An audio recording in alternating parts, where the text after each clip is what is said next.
Okay. We're back again, and I got the request actually that we needed to do some more dancing, so I would like to have some music. Again, stretch your bodies and high fives the ones next to you.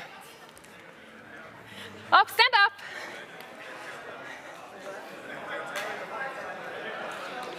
Music.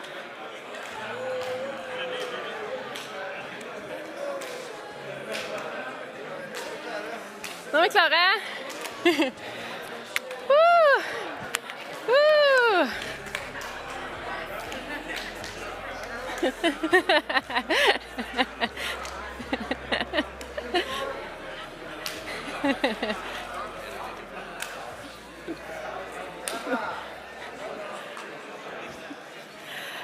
I will never turn a request for dancing down, so I'm in. Okay. Last demo sessions now, and we will first kick off with Hontrel, all the way from India and Singapore. Yep. Traveled to be here present with us today. So their demo is about data standardization, data sheet extraction, and assigning to items, find matching suppliers with the EkeHub using AI, right? So please welcome Prakash Chandar and Dr. Shyam Sundar.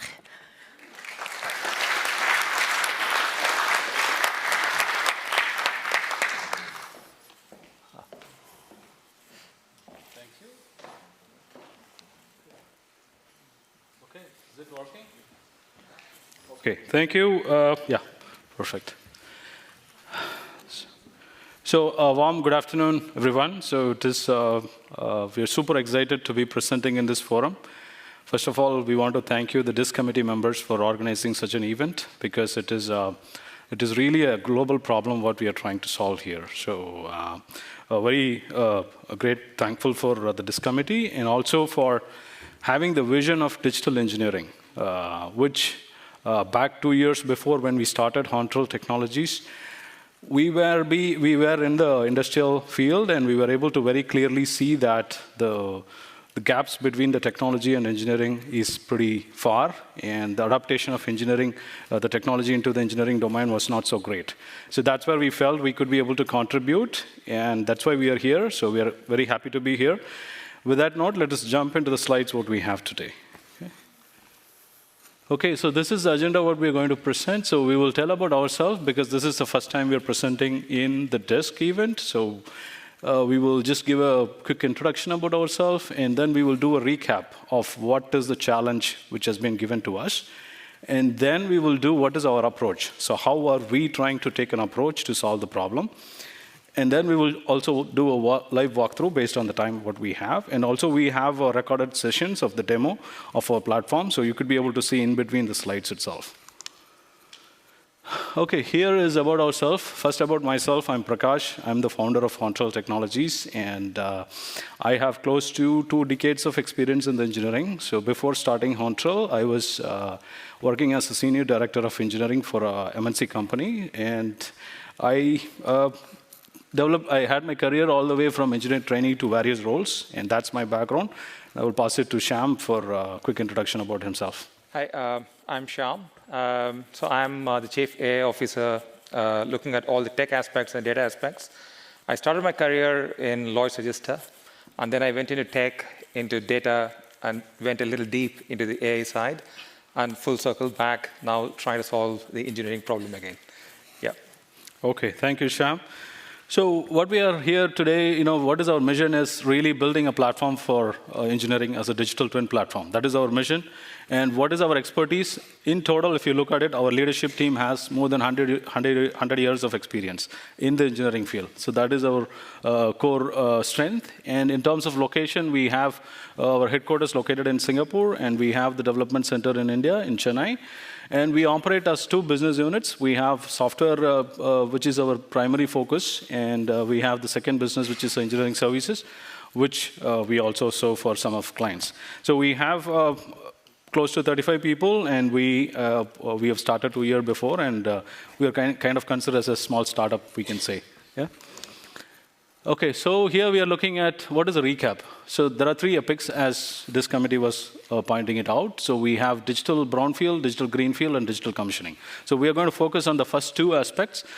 And let us get into this because we don't need to repeat it. Okay, our approach. So we are looking really about how to get a structured data and how to get a standardized data. And that would bring in more efficient interoperability between people and between systems.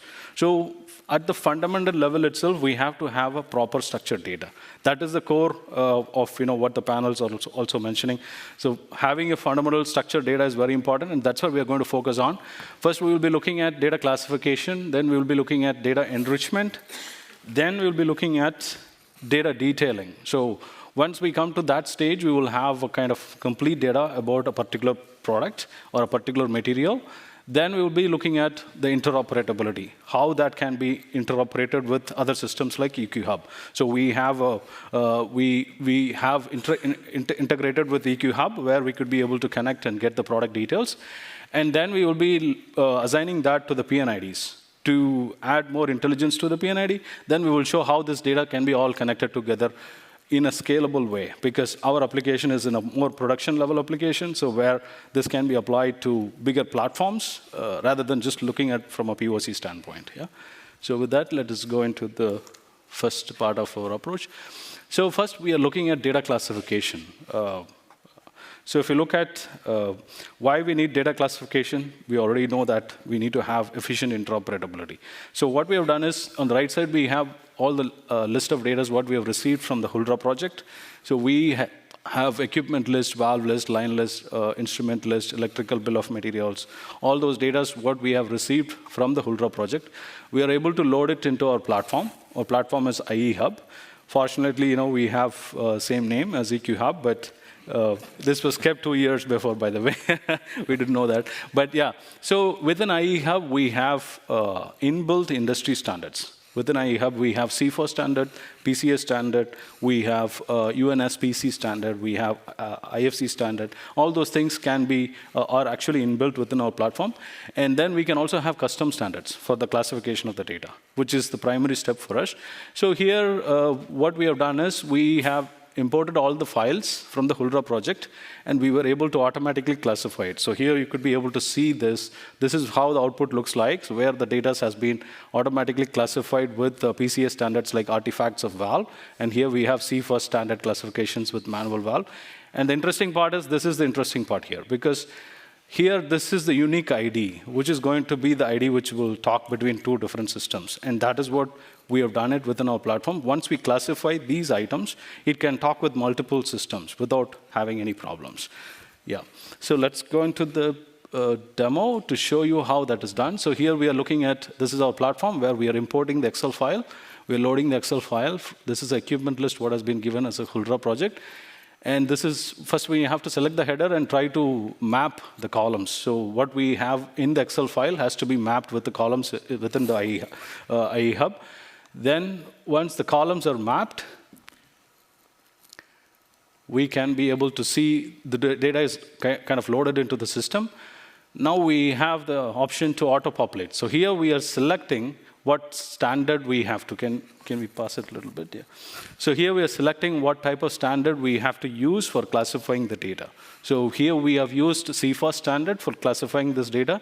Now you can see that all the data are classified according to the CFOS standards. This is CFOS, and we have this group level of CFOS, which is a class level, and we have the noun level pump, which is being classified for this pump. So now this data is automatically classified within our platform, right? So once we have the data classified, can we just move on? Yeah. We have the ability to automatically create, and there is some manual intervention required because the data what we received is not so accurate. So we have to have some manual intervention in order for us to make it a little more accurate and match it with particular items. Okay, so now we have all the data being properly classified, and we could be able to create it with a single click of a button. So now the data are being created within the platform. You can see all these materials from the equipment list are properly created within our platform with the classification. And here you can see this is equipment list. Within equipment list, we have all the list of items. And this is properly classified. Now we have done with this first step of data classification. Let's go to the next slide, please. OK, now coming to the data enrichment. So now we have classified the data. What is our next step? We have to add more details to it. So how is the existing data looking like? If you look at the existing data, this is what it looks like. We have a 0.75-inch gate valve, 150 class LB. And there is another valve which is having the same description. So now how would you differentiate between these two valves, right? Whether these are same or different. How do we know that? It has two different tag numbers. So if I am the operator here, I'll be looking at this equipment list. I may not be able to get whether this is the same part or a different part. That would be my first confusion, what I will have. So that would be a big problem for me, where I also would not be able to get what is the connection type being used for this particular valve, or what is the material being used, or what is the, whether it is a manual valve or automatic valve. This all becomes a huge problem where the person has to go into the data sheet and try to find it, because that is not available within the description. Because description is very important, because it is the communication medium between people. Like how we have the reference IDs, which is communication between the systems. Description is communication medium between people. And that's where we are focused on, where this is the updated description here, what we have within our system. We are able to classify it properly based on the CIFA standard. So what we see here is this is a CIFA standard. What they tell, like this, these are the attributes that has to be used for classifying a particular valve. So now we have a valve, manual valve, gate valve, 3x4, flange connection, carbon steel, 300 lb. This is how it is classified. Now the data become fundamentally very strong in terms of the technicalities. Now, if she is the inventory manager, if she's trying to find a spare part for it, she could be able to right away get it by looking at, OK, I have this in my inventory, maybe in location A. I have this in my inventory in location B. And all those things can be pretty easily possible for her to look at the description and then say. And that's where this will add a lot of values. And a high-quality, unique description is highly required to maintain the consistency throughout the value chain. Okay? With that, let's go into the next slide to look at how the demonstration looks like. This is what we see as a description, what we have loaded into our system. This is all the valve list, what we have. Now we are going to choose one valve. This is the valve what we have selected. Now we are going to use CIFA standard for classifying this valve with proper attributes to it. Yeah? So now we have selected gate valve, which has all these attributes which are predefined within our platform based on the CIFA standard. What we see here is all CIFA's attributes. Yeah?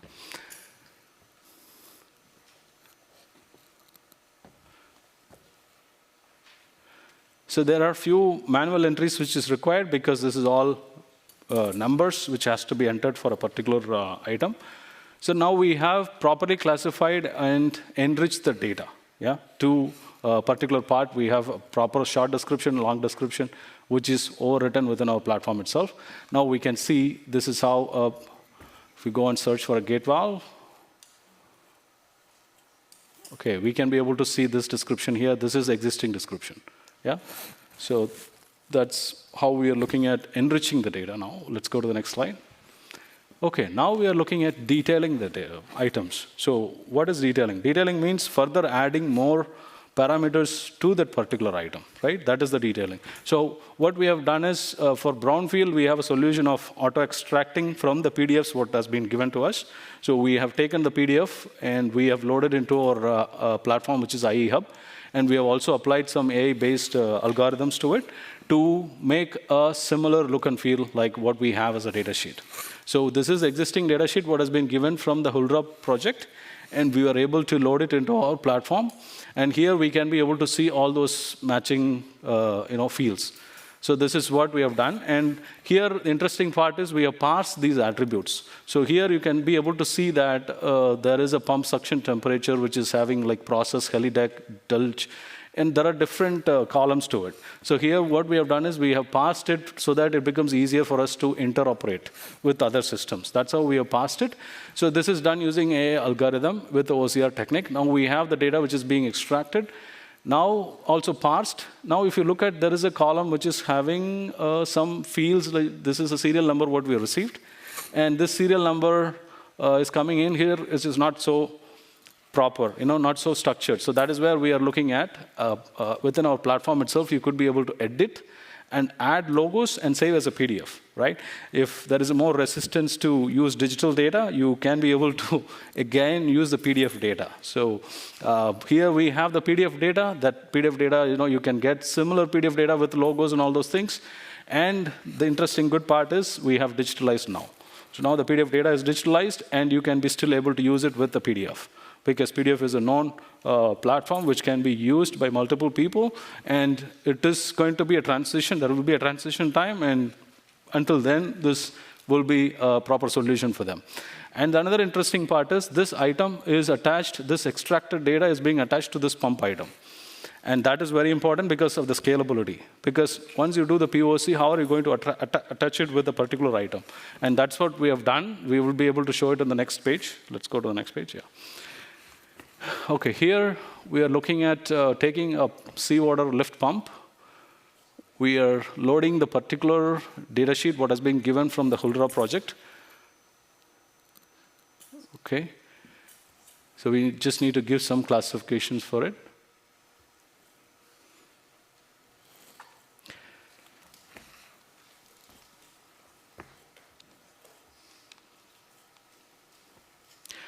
So now we have created this data sheet within our platform, which is attached to this particular item.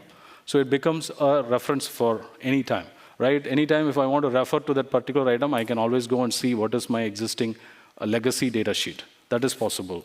Now, once we have the legacy data sheet loaded, now we could be able to go to this data sheet tab. And here we can import the data sheets.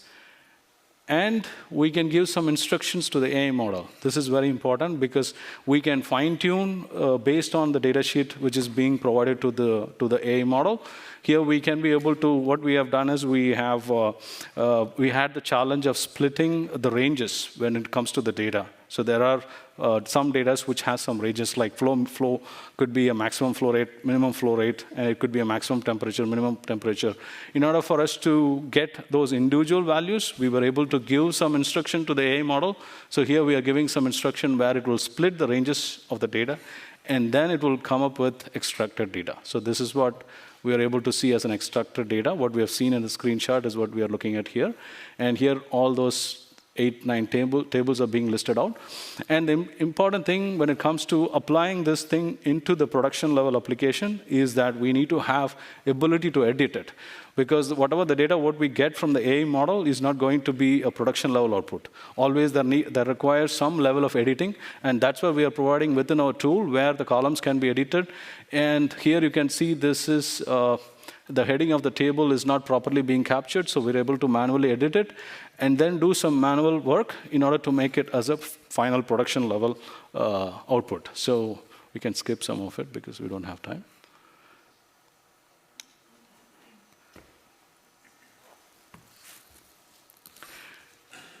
OK, so we have all the tables that are being properly. We can also arrange it. We can have the column widths and all those things fitted for the paper size what we have to look at in the PDF. So all those things are properly structured here. Now what we can be able to see as a preview is, OK. So now this is an item which is published. Once it is published, we can be able to use it and attach it with this particular material. So we're going to publish this. And now what we see here is the revised, updated one. And that is being properly attached here with the table names like fluid properties, and you get the PDF here. And you can choose the logos what you want to have. This is a customized logo where we have templates where we can be able to create logos and all those things. So now you get finally a new revised, new way of getting the data sheet in a PDF format. This can be downloaded. Let's go to the next page. Yeah. OK, so now we have a complete data for a particular item. We are going to now look at how that can be integrated with EQ Hub, right? So here we have a system, which is EQ Hub, and we have IE Hub, which is our platform which has a classified and enriched data. Now we can be able to connect between these two to get a proper requirement in terms of sourcing a particular item. Now I have a valve, and I have all the data of the valve. Here for this, we have taken a pressure transmitter. Now we have the pressure transmitter which with all the attributes according to CFA standards or according to PCS standards. Now we can be able to choose the parameters within the platform and then see what are the matching outputs we are able to get. So here is a screenshot of the output, what we get. Here the user has selected some of the key parameters like, there is a pressure transmitter name and all those CFAS classification has been selected, which we will show in the next page. And then here, this is how the output comes. Like this is an output of what we saw. Go to the next page, yeah. So this is an item, material, which is a pressure transmitter. Now we can go to the procure material tab. Here, user can choose, is it, okay. We started 5 minutes late, didn't we? We still have 2 more slides. Okay. Okay. Yeah. Thank you. Yeah. So now we are able to find all the matching suppliers within EQ Hub. Yeah. So this is going to solve a lot of the procurement problem because you are looking at properly structuring your data and then connecting it with another platform which has the data available. So now you can go to the next slide, please. Yeah. Okay, I'm just skipping a little bit here. So this is another one where we are able to add intelligence to the PNID. Our platform is having single source of truth when it comes to the information. We can go to the next slide. I think this is more talk topic here. Okay, we can go to the next page. Okay, so once we have all the material data here, we are able to connect all those things together to form an entire plant. Right? That can be done within our platform. So what we are seeing as a screenshot is this is a tag number system what has been followed within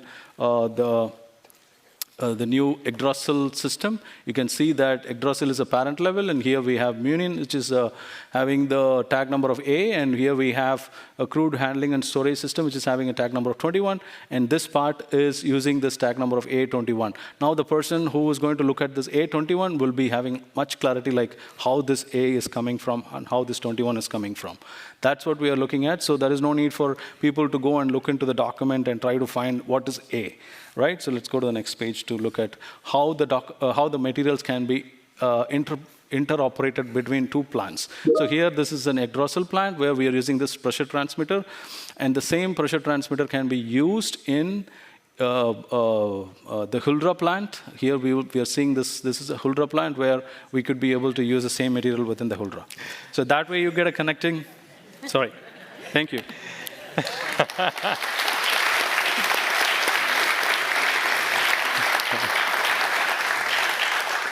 Thank you guys so much for a great presentation. It's really refreshing to see a startup come in here and present how much value we can get out of using these standards and also harnessing the power of AI to enrich and add detailed information to these data models. Thank you so much. Thank you. Thank you.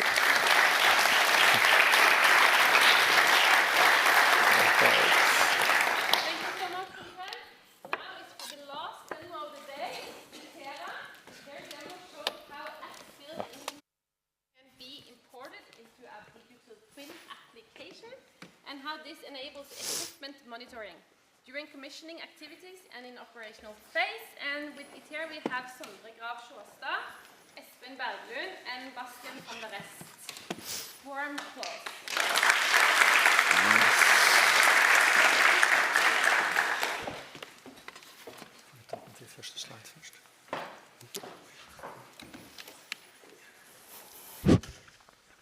Working? Good. All right, so thank you for having us here. Graveyard shift, always a challenge. On top of that, we were a bit late to the party here, so our demo is not as glossy as some of the others you might have had. Also not in the least because we are not a product company. We are a company that is providing services, and we're absolutely not interested in building up IP. We just want to help you succeed. But the biggest challenge is how to integrate everything that has been said today. The one thing I understood quickly is that the way we wanted to present our demo is not going to be happening. So a certain amount of freestyling is required. So please bear with me. So some reflections. having looked at all the presentations, having talked to a number of people here during the breaks, I would say that it seems to me like this ontology really has been embraced, and the supplier industry is really grasping this and making actually products that are half decent to actually start getting into production. That is quite good. What I do here then from the panel discussion is that they are quite happy to see this, they recognize this, but they address that there's a next barrier. How do we get the attention of the executive level to be able to start using this? And what do we do with these damned engineers that are so stuck in their old mindset? I can say it because I'm an engineer. And I would say that this is a case of Stockholm syndrome, to be honest. And not just that, but I would actually like to return the favor of presenting us a challenge of presenting demos back to you. Please start thinking about making the executive level an offer they cannot refuse.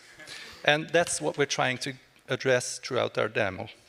But before that, a little bit about us. We are from Itera.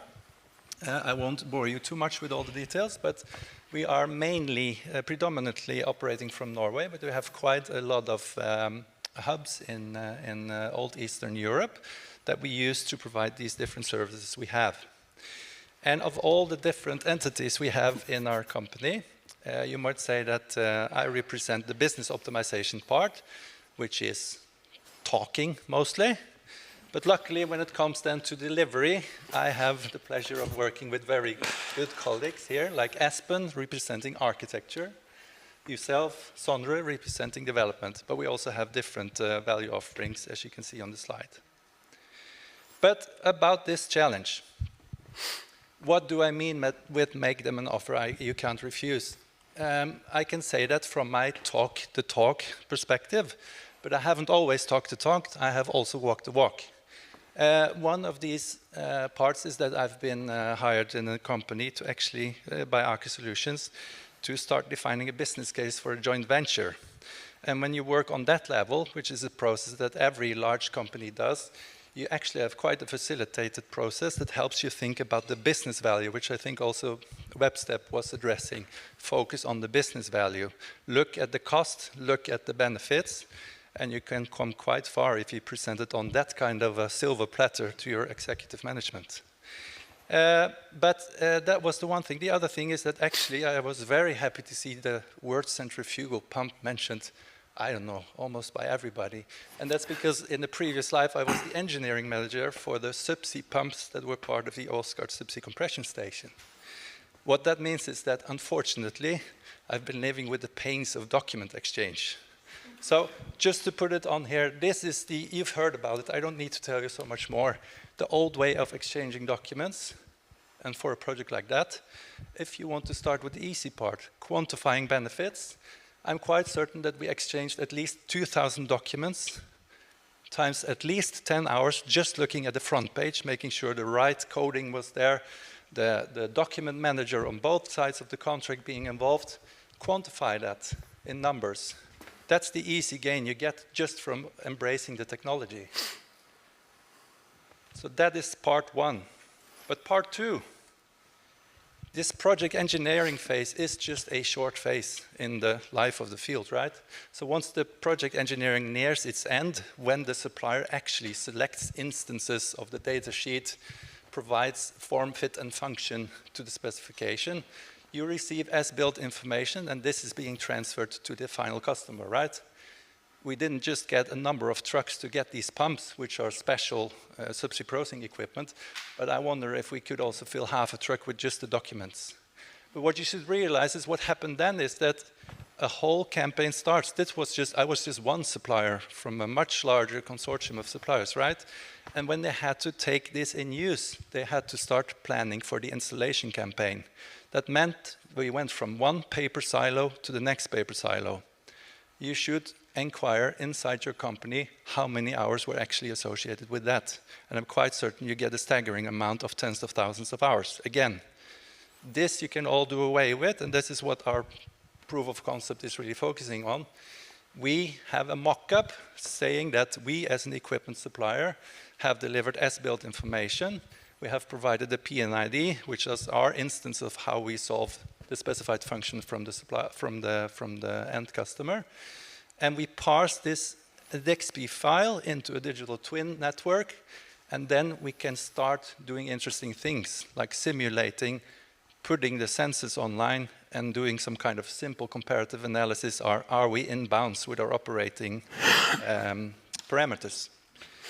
And this is where I understand that I've been talking the talk, so now I should leave the word to the people that actually walk the walk on how to fix this. I think we can hop over this one and go straight to the demo. Okay.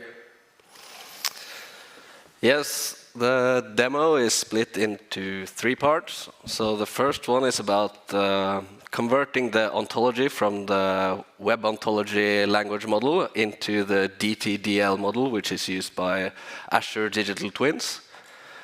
And then the next part is to parse the DXP file and create a twin graph from the result and uploading this to the Azure Digital Twins, and then adding the IMF type to the twin. And then, since that's not that interesting to look at, we have made a third part, which is simulating an operational use case, so creating an end-to-end situation where we can monitor data going through an entire architecture. Yes, so the first part, as I said, was converting the ontology into the DTDL format, and it looks something like this. And I can show it even better if I go into this Azure Digital Twins Explorer. This is just a tool Azure has made available for Azure Digital Twins to browse easily the models and the twins. So here we can see the entire ontology with everything linked and connected. It's very many, so it's a bit laggy, but yeah. Can't really find the centrifugal pump right now, but I'll come back to that later.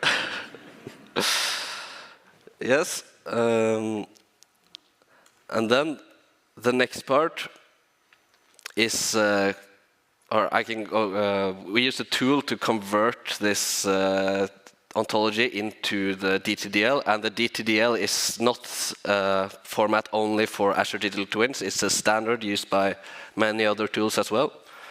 And when we have it in that format, it's very easy to just upload it into those tools. Yeah.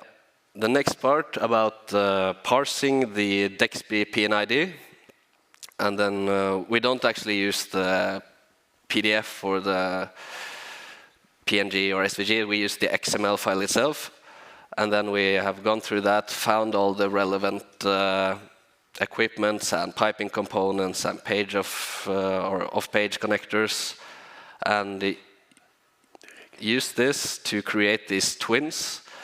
And then we have gone through and found the connections that are defined in the DXP format as well to create the arrows between the twins.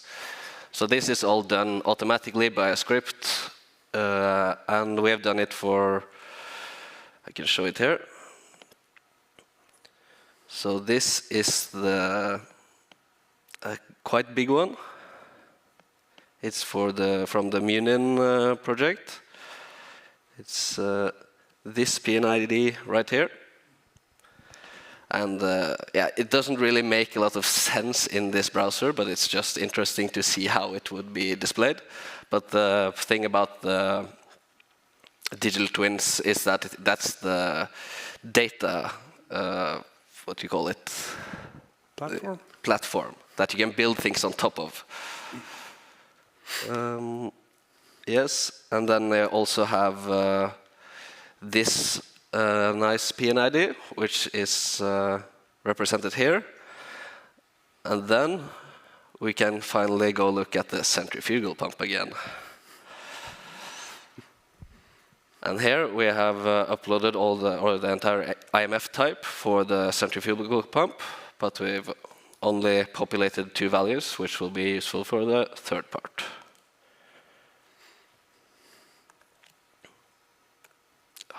Wrong page. This one.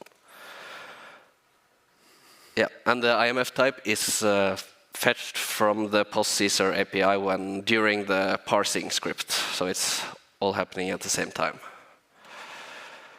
Yes, and the third part, which is the simulation, we have created an entire Azure infrastructure for this process. So we have a program running, it's running locally on my PC, and sending some temperature data up to Azure IT Hub, traveling through various functions into the Azure Digital Twins. And then we're using Azure Event Grid to listen to these new data points coming in and sending it to a generic web API, which we then have a basic front end for, which is displaying the results. And let's see, is it running? No, I was supposed to run this before. And if I go, yeah, this is the very basic UI. I'm not a designer. Then if we go into the centrifugal pump 1, we should see it have some data points coming in live. And these are just random temperature points, some dates of the year I found.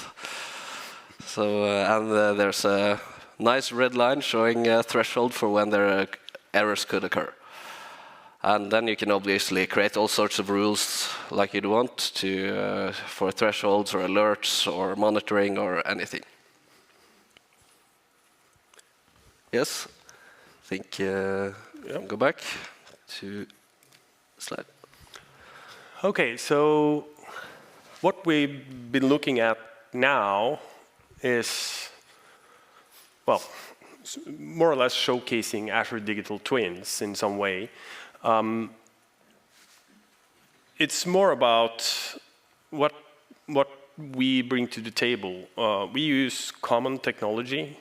And in this case, we get a platform up like instead of using 80% of the time to get a platform up and running and use 20% of the time to actually get value, we use 20% of the time to get a platform up, and then we can put value on top of that.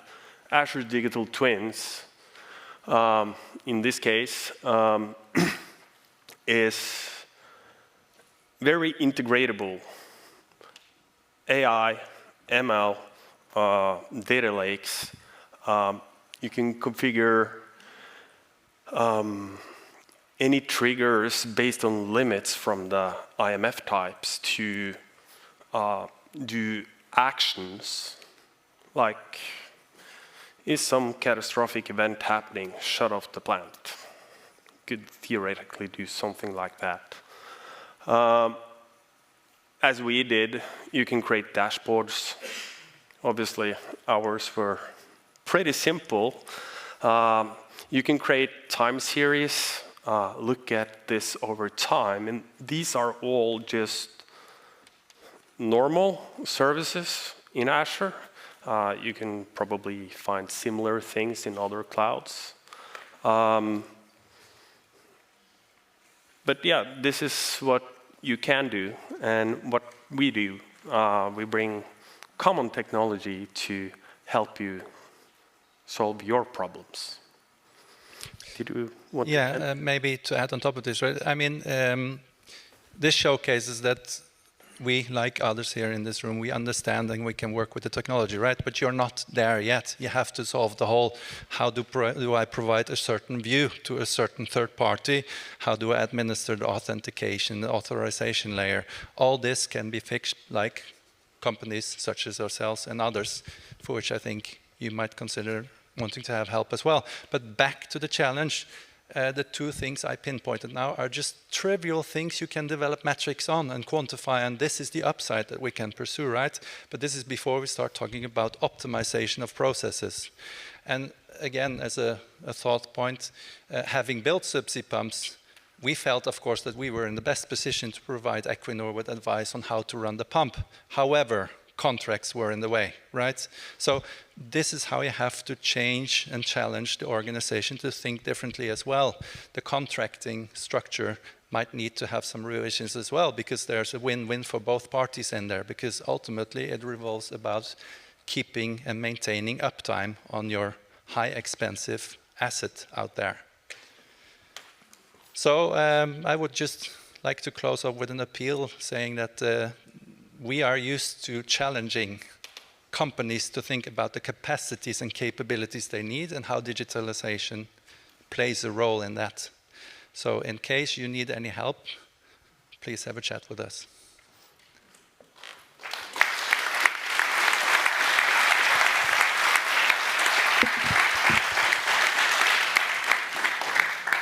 Thank you, Itera. I love how you guys you're not saying one day, you're saying the future is here, right? With this digital twin technology. And of course, we need a good data foundation in order to make sense of all the data that you're parsing and simulating. But there's a lot of value that we can get from using these simulation tools to save time and give feedback to engineers about how we can optimize our processes. So great presentation. Thank you.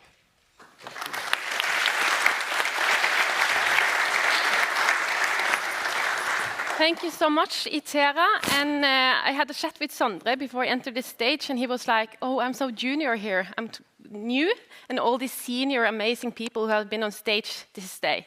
But I'm like, you're so brave being here, and we need the junior people to join as well, the diversity. So thank you so much for taking the courage.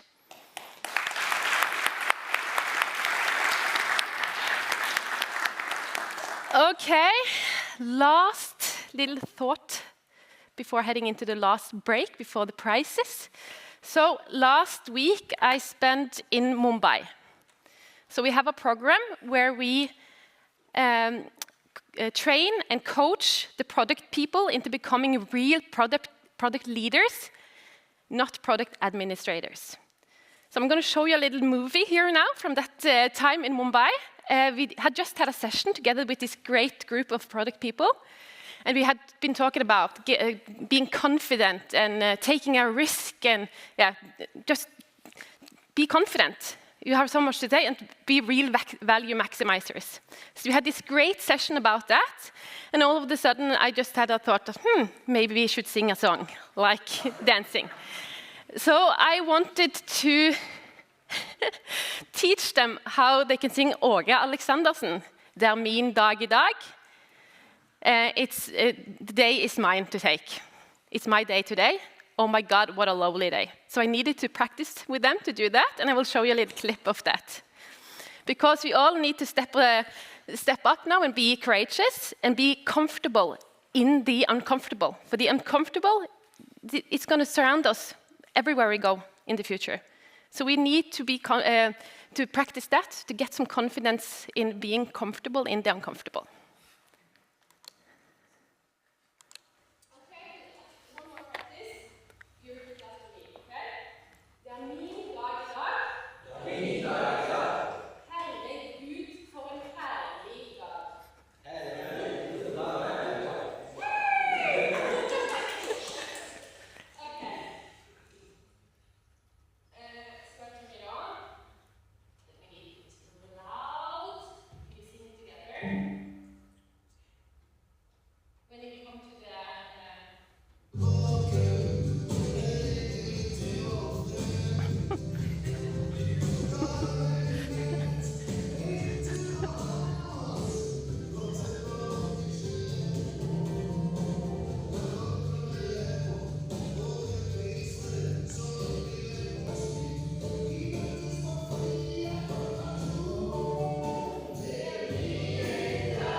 You to do the same, to sing, stand up and sing Det er min dag I dag. Herregud, for en herlig dag. Okay? Stand up.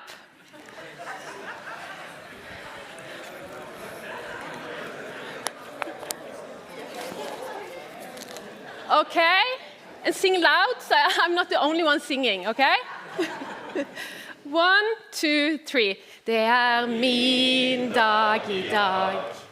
Herregud, for en herlig dag. Det min dag I dag. Min dag I dag.